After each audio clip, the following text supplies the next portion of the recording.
کچھ کام وہ ہیں جن کی شروعات ہی جناب ابراہیم علیہ السلام سے ہوئی، اور وہ کام جن کا آغاز ابراہیم علیہ السلام کی ذات اقدس سے ہوا، ان میں سب سے پہلے آپ علیہ السلام کے مبارک بال سفید ہوئے۔ سب سے پہلے آپ علیہ السلام نے سفید بالوں میں مہندی کا خصاب لگایا، اور سب سے پہلے آپ علیہ السلام نے سلا ہوا پاجامہ پہنا، اور سب سے پہلے آپ علیہ السلام نے منبر پر بیٹھ کر خطبہ ارشاد فرمایا، اور سب سے پہلے آپ علیہ السلام نے اللہ کی راہ میں جہاد کیا،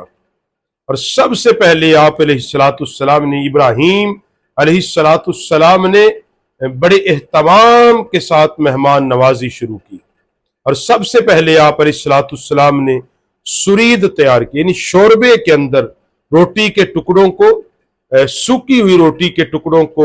بھگویا اور بھگو کے کھایا۔ یہ ابراہیم علیہ السلام نے شروع فرمایا۔ اور پھر سب سے پہلے آپ علیہ السلام ملاقات کے وقت گلے ملے، یعنی معانقہ کیا۔ یہ 8 چیزیں وہ ہیں کہ جو سب سے پہلے ابراہیم علیہ السلام نے شروع فرمائی۔